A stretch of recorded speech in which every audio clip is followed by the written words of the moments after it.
Hey, good morning, church. Happy Wednesday to you. Pastor Matthew here, continuing our series on the book of Ruth.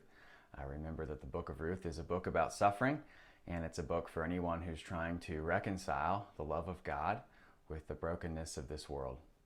Today we come to Ruth chapter 3, and if you've been tracking with the story, you know that there are two problems that Ruth and Naomi face. They face the problem of food, but they also face the problem of husbands. Remember that Naomi's husband has died and Ruth's husband has died. Now we've seen one problem solved. The food problem has been solved, but the husband problem still remains. And that's what's going to be addressed in chapters 3 and 4. We come learning of this plot that Naomi puts together for Ruth to go and encounter Boaz on the threshing floor. And it's strategic, it's well planned out. She's going to go and meet him there, and she's going to set a timer. She's going to uncover his feet. And of course, just like here in Colorado there, they would have expected at night the temperature would drop. And so as the temperature drops, it's going to cause him to wake up in the middle of the night. Of course, that's the moment when he's going to have this encounter with Ruth, and she's going to ask for his protection. Now, of course, I'm not reading the story. I'm summarizing parts of it and asking for you to read it on your own. And I want to point out a couple things here that relate to prayer in this story and how God works.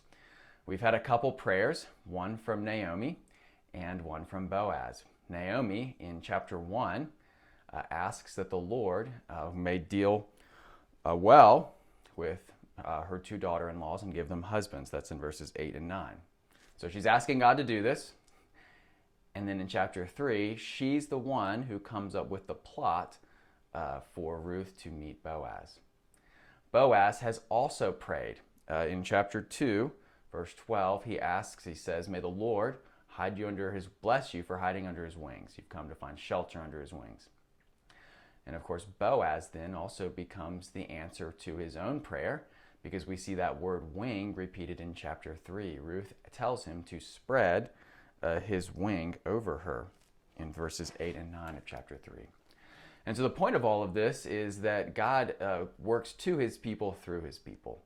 We have two people who are praying, Naomi and Boaz, and God ends up answering their prayers through their own actions. And so what is it? Is it human action? Or is it God's provision in providing and answering prayer? Yes. The answer is that it's both. We don't have a pie in the sky hope, but God's hope for his people, his provision to his people, comes through his people. It comes through real people in real time and real space. It's not an either or, but it's a both and. And as I mentioned a few times ago, God's power and his presence are with his people. This would not have happened back in Moab, but it happens in Israel because that's where God has given his favor. And so God works through them as they pray.